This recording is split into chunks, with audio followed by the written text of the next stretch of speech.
All right. We're going to go ahead and get started. So, hello, everyone. Welcome to today's webinar, which is called How to Stop AI Cheating Before It Haunts Your Hiring Process. My name is Michelle. I'm your host from Criteria, and we're really looking forward to diving into an extremely timely and vital conversation that I know a lot of us are having in the age of AI.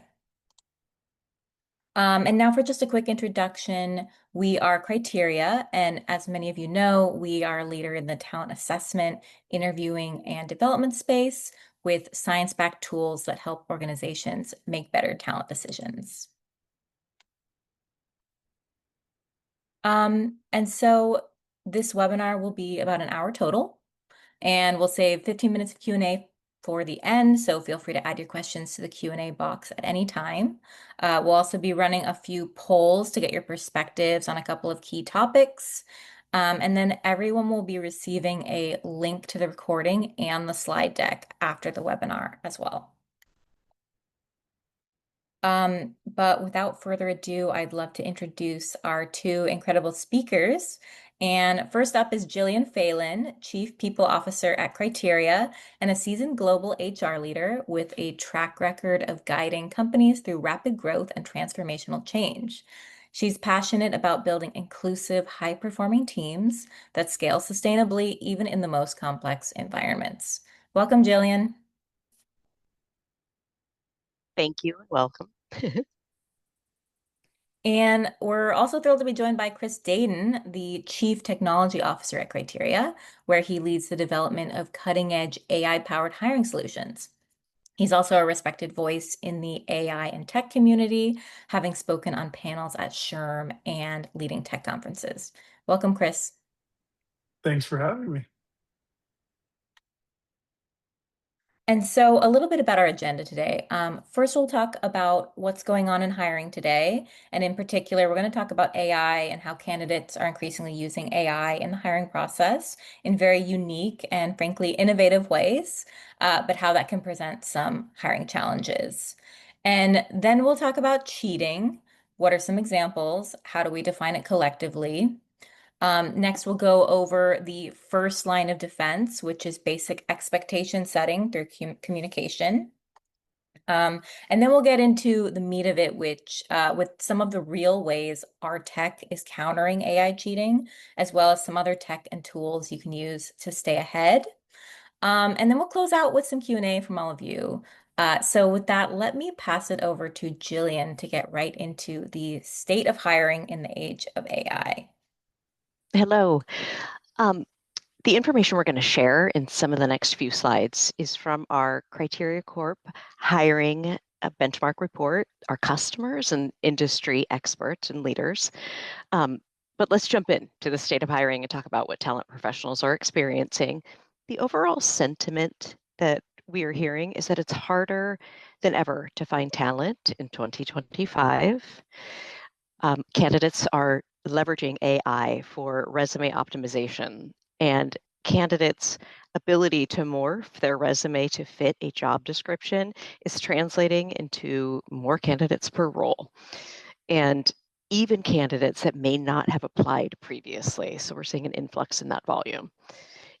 With that, recruiters are struggling to find top talent within that influx of applicants. Many companies also articulate that it's extremely competitive, that potentially many organizations are going after the same pool of high quality talent. All of this, in addition to a little bit of uncertainty remains about the economy. So we're seeing roles be placed on hold, given a little bit of that uncertainty. AI ultimately, and we'll jump to the next slide, is really rewriting the rules. So AI has been embedded in applicant tracking systems for quite some time, but the most recent shift is that job seekers are now leveraging it too with the tools at their fingertips. AI isn't going anywhere, and candidly, it's only going to become more prevalent for candidate enablement within the hiring process. And so staying ahead of this AI curve is essential. In fact, AI is changing the rules with resumes. We As mentioned on this slide, recruiters are seeing more AI-generated resumes and are flagging them for a lack of authenticity. I think all of us who've been in hiring processes can agree that gauging genuine candidate experience is becoming significantly harder. AI, when it's leveraged to write the resumes against the job descriptions, is creating a candidate pool that might look amazing for our positions, and ultimately to find out that perhaps the candidates don't always have that experience that's articulated on the resume. AI is also rewriting the rules with interviews. So we have applicants who are more prepared than ever. They're leveraging AI to understand a job description, develop interview prep questions, and even develop cohesive responses to interviews. So it's really shifted that dynamic too. We've also seen an influx of fake profiles and AI generated headshots. There are even AI bots that are enabling candidates to apply for roles literally while they sleep. These bots have candidate information and past experience. They will go out and crawl to find job descriptions and job postings, create a brand new resume that matches candidate experience to that job description, and apply on the candidate's behalf. So we'll jump ahead to it's what's happening and why is it so hard to discover. Um, You'll see 74%, over 3/4 of our survey respondents, agree that it's so hard to find candidates right now. And cutting through that volume or that noise is the most pressing issue. Um, we even have teams that are feeling understaffed and struggling, and some of the short-term solutions are time consuming. We have a handful of customers who are telling us that in order for them to avoid their candidates from reading off AI scripts during interviews, they're actually pivoting back to in-person interviews so that they can gauge in real time authenticity, fit, and actual ability. We With all of this going on, we believe that maybe it's time that we need new talent signals in addition to, or maybe in lieu of, the resumes, but we'd love to hear from you.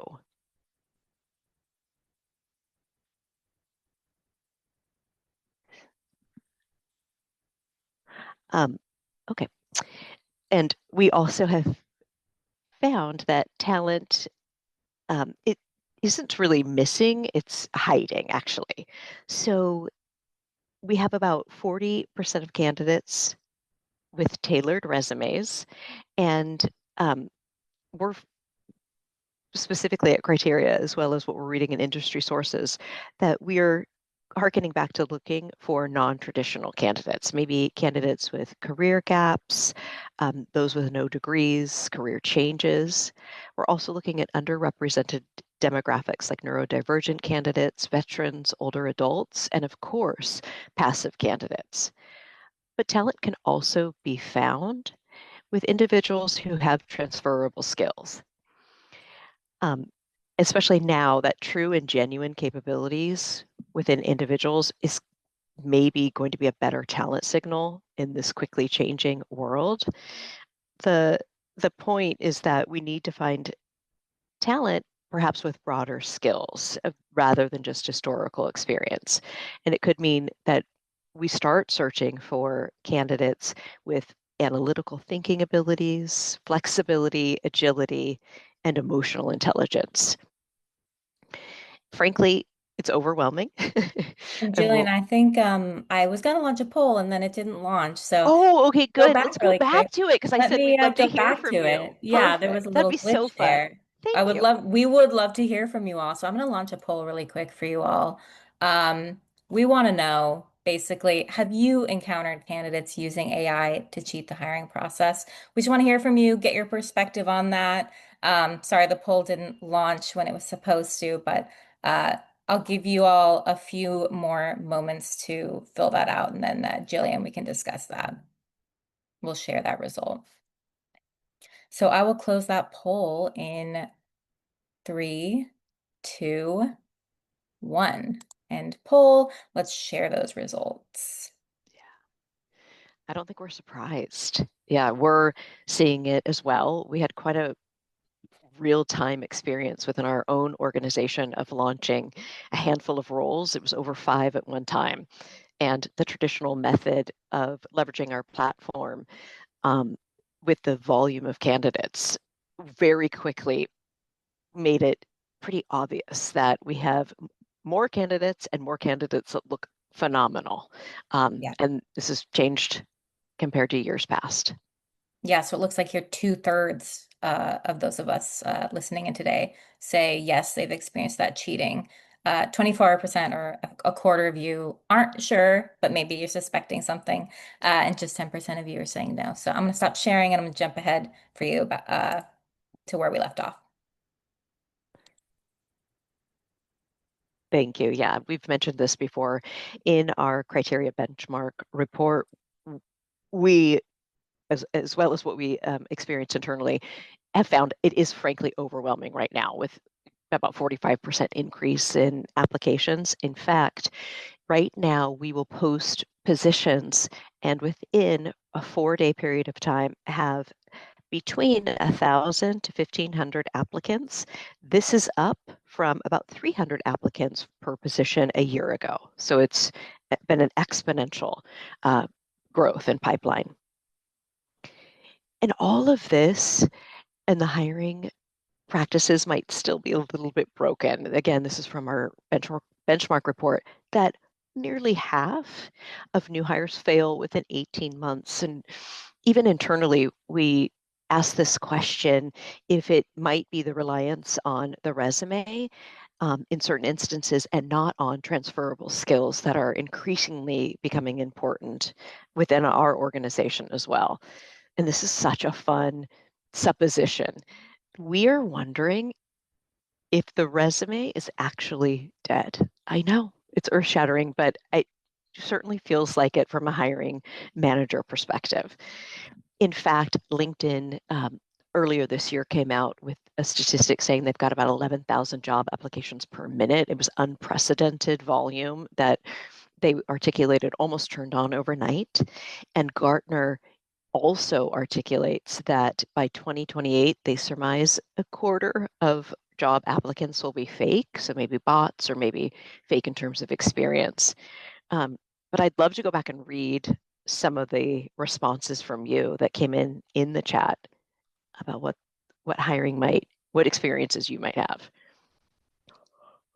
Heather Ortega, I love yours. It was like right at the beginning. You've re reviewed nearly 4,000 candidate applications and an increase in AI generated resumes. We are experiencing the same thing. And I appreciate your trigger is the use of the emojis, perhaps, which is maybe ripped straight from an AI generated resume. So thank you for that. Yeah, you get about 5,000, Martha, for each posting. My goodness. I thought ours was high. And I was wondering if it's because we are a fully remote organization and thought, oh, maybe is that because we have an advantage for that? But your 5,000 make mine look easy. Thank you. And sorry for that influx. We can move on if Great. we'd like. Yeah. Great. Yeah, thank you, everyone. Um, So we're going to talk about cheating. So we know candidates are using AI in various ways to get ahead when applying for jobs. And honestly, in this difficult job market, more power to them. But when we talk about cheating, it's important to understand that it's not really as black and white as we might assume. So, Jillian, I'm going to hand it back to you to walk us through some of the nuances of candidates cheating with AI. Thank you. And it's such a good question because cheating might really oversimplify what is truly going on. So when we look at the left, these examples are a little more tame, and then we'll progress over to the right side of the slide. But using AI to like polish a resume, even think back to Grammarly. That was an AI, that is an AI generated tool. Was that cheating? I know I've been using it for a few years. Tailoring resumes specifically to the role, preparing candidates preparing themselves for interviews and maybe coming with more canned answers or polished answers. Is that cheating? Generating responses to those questions in advance, and then even answering questions during an assessment, leveraging AI to do so. As we move over to the right, these become a little more nuanced or even harder. So, is it cheating for a candidate to read off a script and predefined responses during an interview? How about a deep fake video? We have had experiences internally where we certainly surmised not a deep fake video, but I'll go back to the one before that we had a candidate reading off the script, and the answers were superb, by the way. Um, how about those AI bots that are mass applying to jobs? We unequivocally have them. We see them, they come in even through a different routing mechanism within our applicant tracking system so we can identify them. But is it also cheating to plagiarize work and proprietary content, maybe using code from somewhere else? And then lastly, even misrepresenting or sharing untrue information. And I think with all of this, we as hiring professionals may need to adapt how we are identifying talent first, but also how we are designing our hiring processes. And maybe instead of a focus on catching cheating, we might design hiring processes that get us beyond the polished language and get us to things like problem solving, job relevance or job relevant simulations, and even work samples that can help us uncover authenticity. I mean, the goal ultimately is to understand that person behind the prompt and get beyond just the AI polish. But again, let's hear from you. Yep. So we've got another poll. Let's launch this one. So we want to know, where do you draw the line? Which of these do you consider cheating? So you can check all that apply. We'll give you all a moment to respond to that, but I think this is a really interesting concept because this is a webinar about AI cheating. But cheating is actually more complicated than we think. So we'll just give you another few moments to respond to that, and then we will discuss those results together.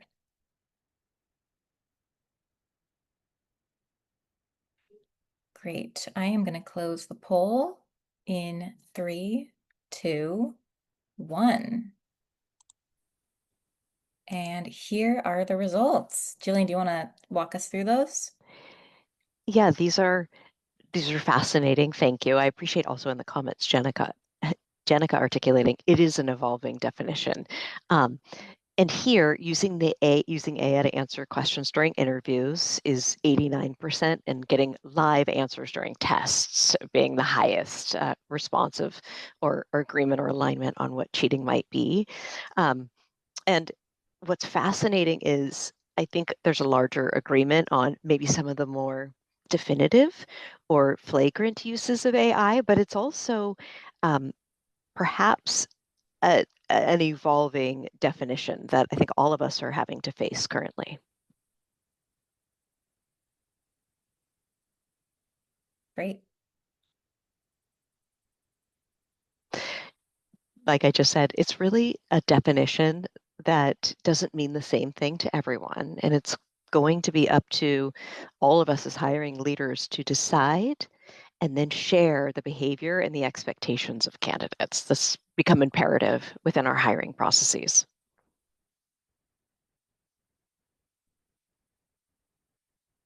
Awesome. So for our next topic, obviously, we've covered what's going on in the state of hiring. We've covered what is cheating. And now we want to talk about mitigation and deterrence. And so what we want to talk about is the first line of defense, which is basic communications and expectation setting. So we at Criteria have a sort of structured way of looking at different methods for ensuring candidate integrity. And so I wanted to pass it over to Chris to discuss our sort of overarching approach to deterring what we think of as cheating. So Chris, over to you. Thank you very much. Great to see you all. Let me give you quick an overview of our kind of approach to candidate integrity at Criteria. So we think about candidate integrity as something you build in layers. There's really no single silver bullet that will prevent AI cheating. I think many of you have figured that out by now. And it's really about overlapping protections that are going to work together. And I want you to think of it as a funnel or an inverted triangle like you see here. The goal is that each layer gets progressively more technical and more protective as you move down. At the very top, we start with communication and deterrence, and this is where we set clear expectations with candidates. We're going to go through each of these sections a bit today. Then we add built-in assessment protection. So there's some technical controls that I'll describe today, like session monitoring, how we use adaptive experiences or question exposure limits. And again, as you continue to move further down, those layers are going to extend into structured interviewing, where our video and live tools can be customized to elicit authentic responses. And it really helps limit opportunities for manipulation. And finally, really the most technical layer, and we're going to talk about it in detail today, is how we leverage proctoring and AI analysis to do things like image and audio sampling, behavior monitoring, and how the reporting can give you insights as a hiring manager. So today, these layers together will give us confident, high integrity signals. And with all of you as hiring leaders, the goal is to give you the assurance that what you're seeing reflects a real candidate's ability and not just a synthetic one. So with that in mind, I'm going to hand it over to Jillian, who's going to take us into that first layer. And we're going to talk a bit about best practices when setting expectations and the deterrence you get from that.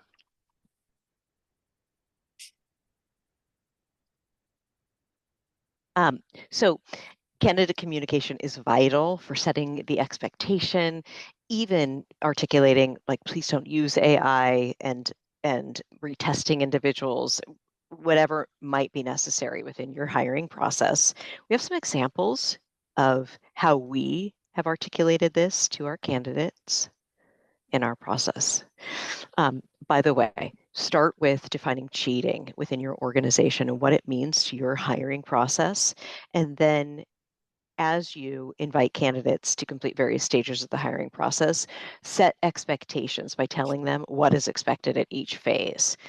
The next is some examples of how to articulate messaging candidates, what they can do, what they can't do, and what is expected throughout the process. Maybe taking sample questions is great, but please don't use your phone or take snapshots of your assessment, and on and on. In fact, on the next slide, our landing page on Criteria has both a message for our candidates as well as a video articulating where we stand on the use of AI in the applicant and the hiring experience. We've been startled, and I think we'd love to hear from you too in the chat, that once we started to put our expectations out and communicate them to candidates, that it was extremely effective. It set the expectation and started to pivot what we were seeing from our applicant pool. But I'll hand it back to you, Chris, for a little more tools and tech. Thank you, Jillian. And it's amazing how something as simple as communicating expectations has been effective for our customers. So that's fantastic. All right, so now we've talked about expectation setting, kind of the top of that inverted triangle. We're going to shift gears into some technology itself. So this next section is really about what happens under the hood. I'll do my best to not get too technical, but give you at least some insights into how it works. And the reality is, because while communication is where deterrence begins, technology is really going to be what sustains it throughout the candidate experience. So at Criteria, we have this multi-layered defense system, and the goal of that is to protect integrity at every stage of the hiring journey, all the way from our assessments to interviews, and give you things like proctoring and analysis. The real challenge here, though, isn't just detecting bad behavior. The challenge is doing it consistently, accurately, and for many of you, at scale. So most organizations simply can't rely on manual oversight anymore. And we understand that you need automation to uphold the integrity of those talent signals across thousands of candidates, and you want to do it in an automatic and secure way. So that's exactly what our approach enables. The ability to deliver to you all trusted, high confidence results at scale and not slow down your hiring process is what we think about every day. So let's dive into the first section here about built-in assessment protection. So let's start kind of with the foundation. We've built this into our assessments product, into our interviewing product, and the goal here is to protect integrity automatically. And again, we're going to use overlapping controls to ensure the integrity of the signal. There isn't one silver bullet, so all of these are intentionally designed to work together. So these controls in the built-in assessment protections operate behind the scenes in every single candidate session. And again, they're designed to maintain the security, fairness, and reliability of results, but not add friction to the candidate experience. So here's a few examples. We have things like session controls and monitoring, and the goal of that is to track the session from start to finish, gives us opportunities to identify unusual activity patterns, repeated attempts, or maybe behavior that doesn't match what we would expect a human candidate to experience in a test flow.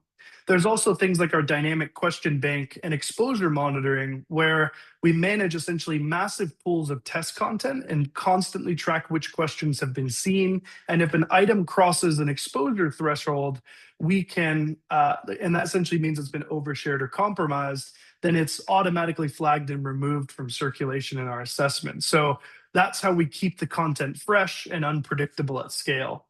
We have excellent techniques like our adaptive testing framework that personalizes difficulty and question order based on real-time performance. And that means that even two candidates taking the same test won't have the same experience. And that's an inherent deterrent to answer sharing or AI-generated responses to assessments. We also have these time-based controls, right? So especially in our cognitive assessments where pacing is part of the measurement itself, these time limits are tuned to protect the validity of the score, and it makes it really nearly impossible to script or leverage automated tools to beat some of those time-based controls. We've also got game-based assessment, which, as you can imagine, have protection built into the design. The goal there is that the tasks themselves are highly interactive and dynamic, and it's going to be a lot of behavioral input rather than just a multiple choice or a selection. So that's going to give incredibly resistant scenarios to generative AI or automation-based manipulation. And finally, we use things like digital fingerprinting, which is subtle but really powerful. It allows us to detect repeat test takers or device level patterns across sessions that AI has a lot of kind of indicators and fingerprints of. So again, at a technical level, and there are more controls that we're not disclosing here today, all of these work together as part of our assessment level protections. The next area I want to talk about is specific to this generative AI phenomenon. So I think what's important is a lot of those test controls are critical and needed in today's environment, but there are special innovation and controls that we feel at Criteria we are really, really ahead of the curve on. And part of that is the kind of 3 dimensions of our generative AI strategy. And we know that this is the frontier of integrity protection in the age of generative AI. And the reality is these AI tools evolve fast, and they're capable of mimicking human behavior. They can access web-based assessments. They can even generate dynamic responses like we heard in the chat. So the real question is, how do we stay ahead? And this 3-dimensional detection strategy for generative AI is quite important to that strategy. So first, one dimension, as we break that down, is that we think of the first dimension as a firewall layer. So we look at things like traffic sources, we look at refers of where the traffic came from, we look at what's called user agent data to be able to identify someone or something is trying to access a test through maybe AI-driven browsers or automation tools. And it's kind of like checking the caller ID before we let anybody in. This kind of first dimension is really critical to our generative AI strategy. Next, we have things like embedded detection, and this layer lives inside of the application itself.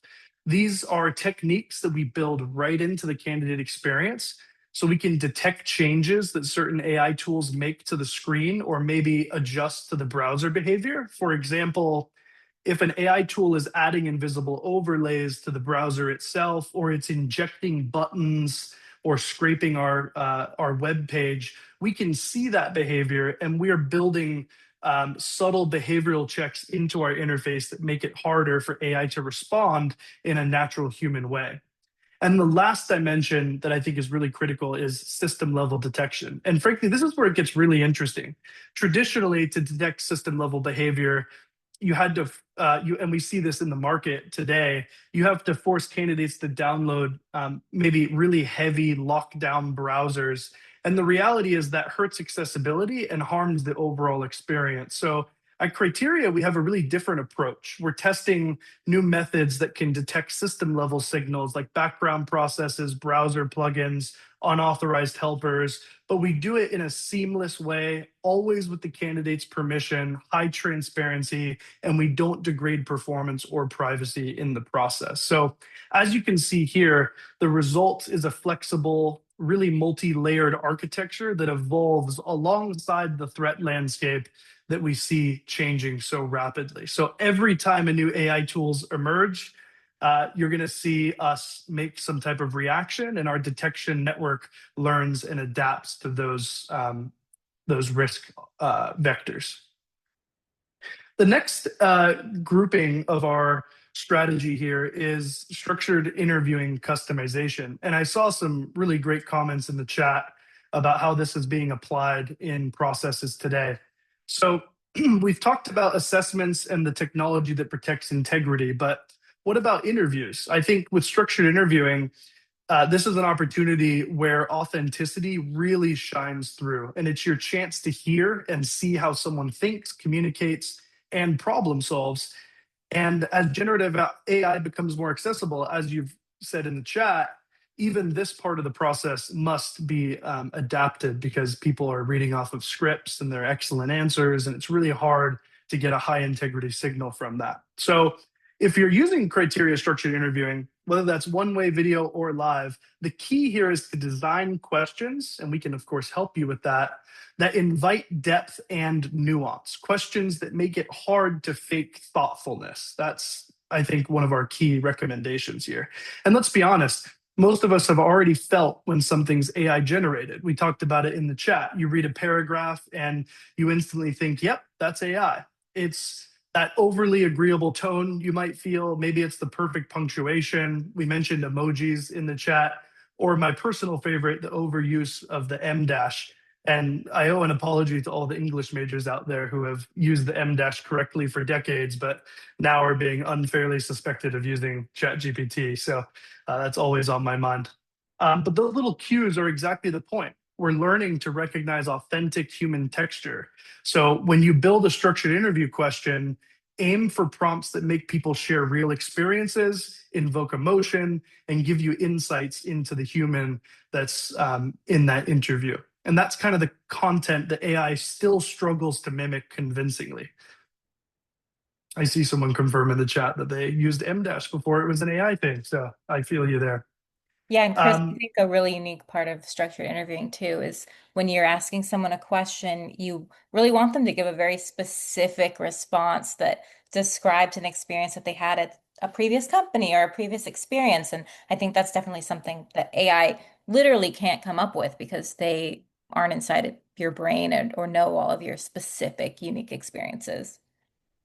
That's right. Totally agree. And to wrap kind of the video interviewing layer up, I also want to note that if you're in a high volume hiring environment and you really need a way to scale this video interviewing authenticity check automatically, we'd take a look at customizing a behaviorally anchored rating scale, a bars guide that's loaded into our interview intelligence model, where we can use predictive AI scoring to help you automate the evaluation of those nuanced indicators of genuine thought, and it gives you that high scale safeguard that will still value the human element. So that's definitely an opportunity. Um, and then, of course, from a basic configuration standpoint, separate from interview intelligence, you can also limit retakes, adjust the amount of prep time for those one-way video interviews. And again, the goal is not to add friction, but to help capture a natural, unfiltered response. So when you combine those video-based insights with what you're already getting from assessments, you're going to create a real compounding integrity signal. And that's going to blend like validated data with real human expression. And that's where you get a picture of a candidate truly coming to life. So next, let's move into the very bottom of this funnel, and let's talk a bit about proctoring. So now at the base of this triangle, which is kind of the final layer, we come to our proctoring and AI analysis. This is where really all the pieces come together. So you've got things like image capture, image analysis, screen and audio sampling, comprehensive reporting, and all these tools combined will give hiring teams the confidence that assessments were completed honestly. And the goal is to, again, not introduce unnecessary friction for the candidates in your pipeline. And I know the word proctoring can sometimes make people a little uneasy, both for candidates and for hiring teams. There's a perception that it might add friction or cause drop off. But what's really interesting is our own data shows that we're not seeing a meaningful drop off in candidates' completion rate as a result of the proctoring component. And again, I think the fact is that, especially in this unique hiring environment that we've all described, candidates are becoming increasingly comfortable with higher integrity processes, and they understand that it's not always about policing, but it's also about fairness. And I think that's a really important perspective to keep in mind that the candidates may be highlighting.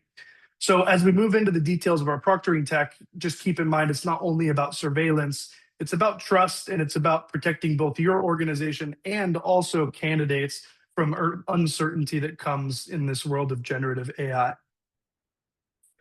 So proctoring by criteria adds an extra layer of protection to your assessments. The goal here is to make sure genuine candidates are completing them. We're deterring attempts to use AI or outside help in an unethical way.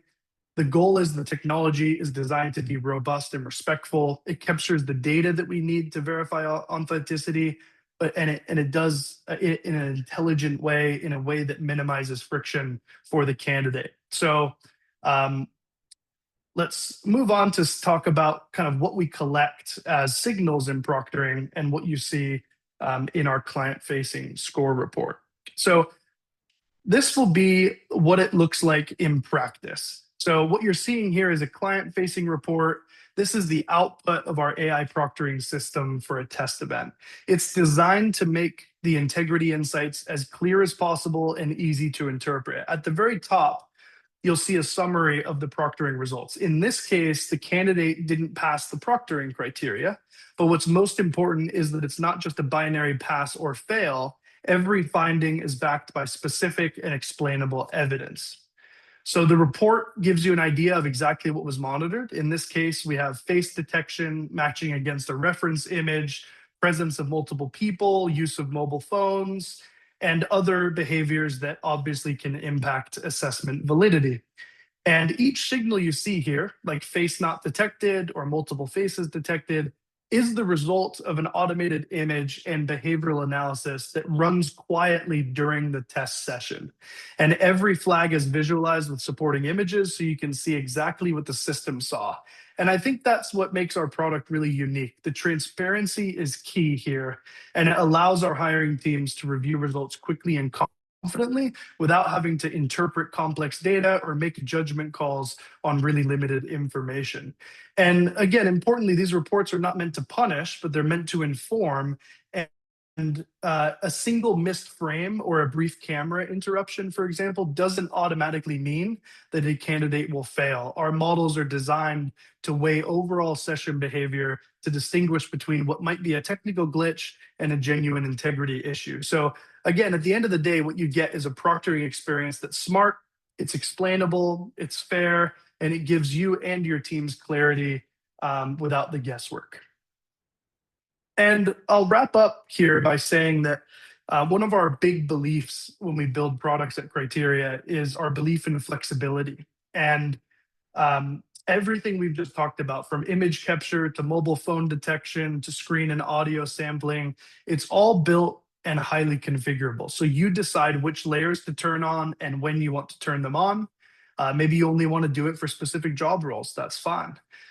This control panel here shows exactly how our customers manage their proctoring settings.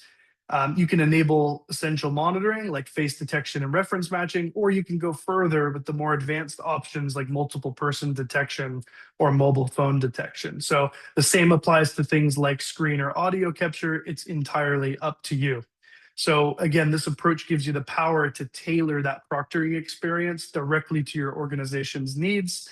And we think that's really critical, especially in high volume hiring environments where efficiency and candidate comfort are always the top priority. So that's our proctoring product, and that's our approach to managing the most high integrity candidate signals throughout your evaluation experience. Great. Thank you so much, Chris. So we've covered a lot regarding our proctoring solution. That is a new product we just released this year. So if you're interested in getting a one-on-one demo of proctoring, all you need to do is just type demo in the chat, DEMO in the chat, and a member of our team will follow up with you.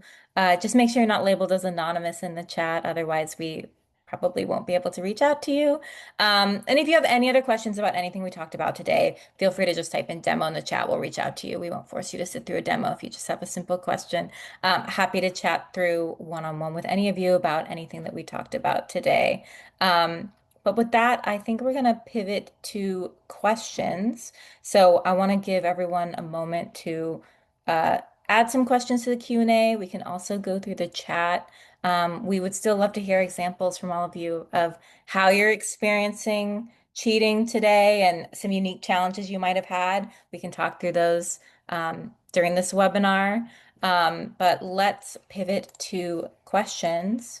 And while we wait for some of those questions to come in, I had a question for Jillian and Chris. This is a more heady question, but what do you think hiring will look like in 5 years? You don't have to be right about this. We all have our ideas, but I'm just curious if you have a perspective on that. My insight is that we must find hiring signals that are other than the resume. And it's almost bittersweet because in my career, I've seen that whole evolution. I mean, I used to have to print mine on like fixed stock paper. I know I'm dating myself. And there really was like one version. So it's wild to see in my own trajectory that this is a document that may not hold the weight that it had once held.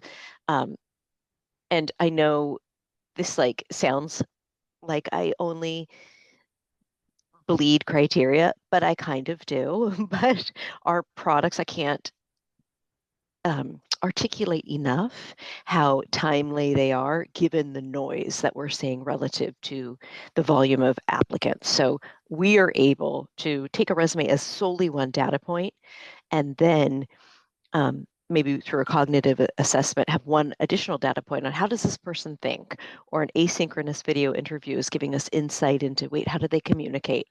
And that is unfolding who the authentic person is, in addition to having that resume there. And we are leveraging that now. And I don't know how else I would get through all the noise and the volume without those tools currently. Nice. And I'll add to that. Thank you, Jillian. That my view is that over the next 5 years, we're going to continue to see hiring be more skills first and technology driven. And I think one thing that stands out to me is it was the World Economic Forum's Future of Jobs report this year that says that there's going to be an estimated net increase of something like 70 plus million jobs globally by 2030. And I think that's great. But on the other hand, too, 39% of core skills they predict will evolve or become obsolete meaning that we absolutely must change the way we are evaluating candidates and talent. And we have to adapt to the fact that what we're measuring now is not what we'll be measuring 5 years from now. And I think we talk a lot about that at Criteria. Of course, we feel that we're an effective talent suite position to help organizations with that challenge as we approach what we call Work 4.0. And really, for talent acquisition teams, that means shifting to like highly scalable tools with really protected high integrity signals that defend against things like AI, and also make sure that our candidate experiences are built for the AI era realities. I think that's very, very important. So that's kind of the next 5 years of hiring in a nutshell. Great. One question that's come up in the chat, and you can feel free to add questions to the chat or the Q&A. We'll try to get them in both areas. But someone's asking, what do you tell candidates about proctoring and how much detail? And I think a lot of that is actually built into our tool. So I don't know if Chris or Jillian, you want to comment on that. Yeah, I'll kick us off. So we design, again, our products with the highest level of transparency and integrity. So we let candidates know through a really, really nice modern user experience that proctoring is going to measure these various things like take periodic images or audio samples during the assessment, of course, depending on what is configured by the individual customer.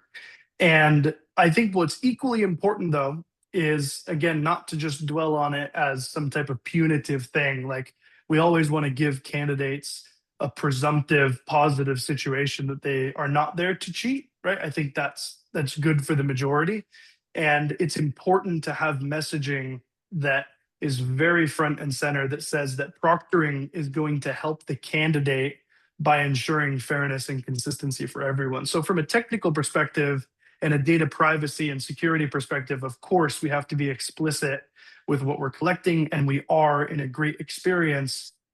However, we also want to explain the advantage it can give to the average candidate in this sea of thousands of applicants, many of which may not actually be human. It's really important that we tell them it's an advantage for them. And we've seen that, help with completion rates quite effectively. Yeah, and I think the tool also does a really great job when you're setting up proctoring for the assessment. It takes you through a bunch of consents and it lets you know what's going to happen. So I know on our website we have a walkthrough, a click-through demo that you can take of the candidate experience where you can see exactly what's built into our product. And then if you want to add your own communications to that, you're welcome to do that because it does help really all candidates feel that they're going through a fair process. Jillian, do you have anything to add before we go to the next question?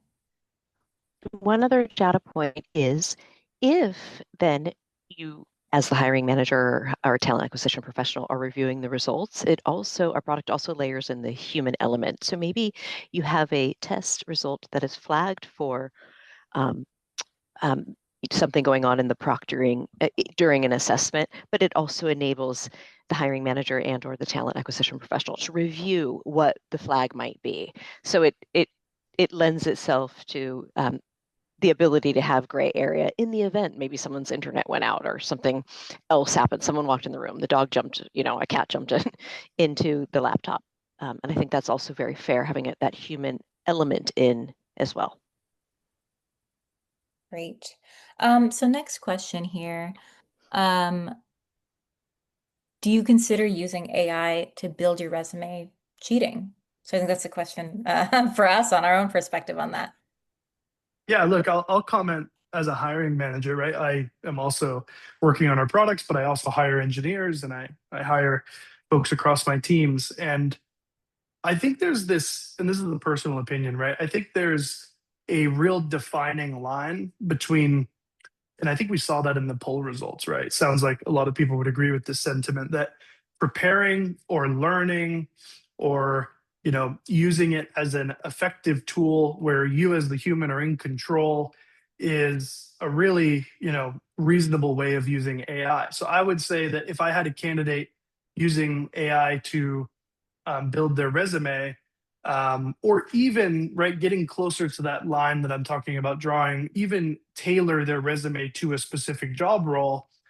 I think what would pass that line into cheating, from my perspective, is if the information that then gets tailored is untruthful in any way, overstating, misrepresenting, and and a lot of times these candidates, because they're using an AI, like an agentic AI tool to do the applying on their behalf, they're not actually reviewing the content that is getting submitted for the hiring manager. So that's kind of the line for me, is at the line of misrepresentation, not knowing what you're actually submitting, you're not reviewing it. To me, that is a lazy use of AI, and not a one that I would reward in a process. But I saw a great comment in the chat saying that our definition of cheating is changing, and I completely agree with that. And as we embed AI like in our lives as a normal procedure and process, I think that definition will continue to change. But at the end of the day, when we're hiring people for the best parts of what a person and a human can bring to our organizations, we really need to measure those natural signals and not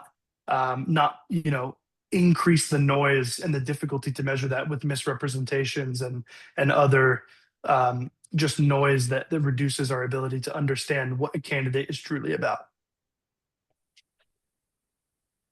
And I'll echo Chris's sentiment that um, when a resume is a misrepresentation of experience and skills, yeah, unfortunately, that is not ethical. However, when AI is leveraged, and AI really is only as good as the prompts. So when there's that intellectual or the original thought or the deepening of prompts to not enhance, but rewrite a resume so it effectively articulates what you've done. We will see that, hopefully, fingers crossed, with probably most resumes at some point. And again, it trips into cheating then if there's not the human view or the reality check or the ethical gut check of like, gosh, did I really do that? Or does that really represent me? Um, and but I do think there's an educated and articulate way to leverage it, and kind of more power to the candidates right now for doing that, as long as they represent themselves accurately. Great. Next question here. Does criteria set any expectations around not using AI when a candidate is beginning an assessment, or are we, the customer, responsible to do that on our own? Our candidate experience is customized and tailored to every customer. We do have best practices that we recommend. While you onboard, we'll be talking to you about what those best practices are and if they apply to your organization. And I would say that the common scenarios there are, yep, that's a great best practice. We'll put that instruction in our customized landing page that's unique to my company and my experience. Or it's a flavor of what we heard in the chat where a hiring manager says, well, I don't want to completely eliminate the usage of AI. But when they're taking something like our CCAT, our cognitive tests, then of course I don't want them to use an AI to answer those questions. So we can really tailor that messaging. It is case by case. We have best practices that we would offer, but that conversation is really important to have as you join and leverage our talent success platform. Yeah, and I think that's what another reason why it's so important to define at your organization and per role and per even step in the hiring process what your definition of cheating is in that scenario. Um, but individual to your organization. Great. Another question here. Would you say that spending a lot of time reviewing resumes is even time efficient as a recruiter? I'm basing more of my selection process on assessment results and video interviews. Whomever asked that, we are in the same page. Like I used to, just given my years of experience, I could read a resume very quickly, and I just had seen thousands in my career, and I had to chuckle and humble myself in the last 6, 7 months, because I rarely do it now. I'll go to the video interview and the assessment result, and then back reference the resume. So I've completely inverted the way I review candidates. I would also add that if you're investing time, you have to look at what the fundamental signal is that you're going to get out of that time investment. And funny enough, the last 20 years, criteria has been saying quite boldly and often unheard that resumes are not a predictor to job success. And I think we're excited now, not because of all the pain and angst that it causes when we have these massive pipelines of a lot of noise, but we're excited now to see that really come to fruition because the resume has now been confirmed as one of the noisiest signals in hiring, and Gen AI is the cause of that amplification. People can now just use ChatGPT to tailor it as we've described. So it's so easy and it's easier than ever. And there's no real connection to ability or potential because of that. So again, if you're spending time on that, you're just getting, better looking noise by spending your time on that, and you're not getting a predictive signal. The other thing to really note when you're buying solutions for your hiring pipeline is a lot of solutions out there they kind of have an anti strategy to what I've described, where we are focused more on high integrity signals like that come from our cognitive testing, personality, video interviewing, etc. Other solutions in the market are choosing to use like machine learning and algorithms on resume data, and we would like draw a really firm line there and say between those two things that that is where we do not feel the scientific signals come from. So not only would we not base our product on that, but we also would not encourage hiring managers to spend any time really looking at a resume at the top of the funnel. There's always going to be a place for a resume and context later in your hiring process. But again, as an early indicator of capability and potential, it's quite a weak and noise filled signal. Great. And on that same topic, one question from the chat is, if not a resume, what other vehicle can be used to convey that experience? Good question. Jeff, I was just going to answer you. Yeah, so good. For us, our structured interview platform, and I've been preaching about using structured interviews for years, and it's so fun that it's so prevalent currently. But we leverage behavioral-based questions that dig into a candidate's how their thought processes, the actions they took, what was the situation, what did that result, and literally listen for those answers and then score candidate answers on a rubric. So I'm so lucky to have hiring managers here who leverage our own platform and tool because it allows for a fair and balanced hiring practice while simultaneously allowing us to understand experience, that it's not just hearkened on a resume. Yeah. And what's my perspective too is that the resume was really a convenient container for a world where we didn't have data.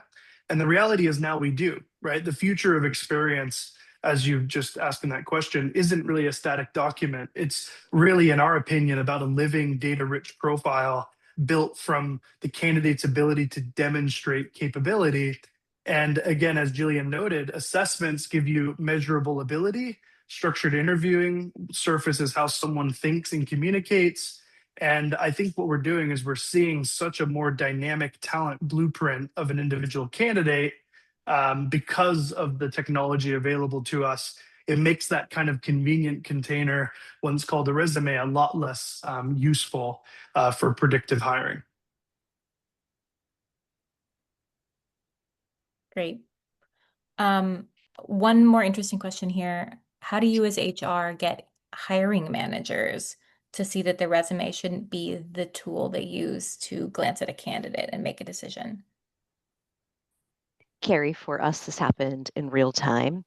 We have had hiring managers come back to HR to articulate, gosh, I thought I had 50 good candidates or 5 that I was moving forward with, and we've declined them all, or they're not working. And it's been our role then to educate about what is truly happening with resumes, that while it was something you leveraged and maybe not perfectly leveraged in the past, that they are less of a talent signal now than ever. And I guess ultimately the way we've helped get our hiring managers over that transom is unfortunately by their time being spent on who they thought was a great candidate based on a piece of paper, ultimately to find out in the interviews that that was not the case. So we've educated up front, maybe given them a little rope, and gently had them come back to us to say, yeah, we've noticed that too. Let's pivot and have a different talent signal that we can leverage. Great. I see there are a few more questions, but we are at the top of the hour. If you have left a question, we will try to reach back out to you and answer your questions individually. But I want to be respectful of everyone's time and be respectful of our speakers' time. Thank you both, Jillian and Chris, so much for joining this webinar. I learned a lot from both of you, so I hope everyone else learned something from you all. Any final words? It's an exciting topic and an exciting time to be hiring teams. So keep the conversation going. Thank you. Yeah. Thank you for having us. Thank you, everyone. Have a wonderful rest of your day.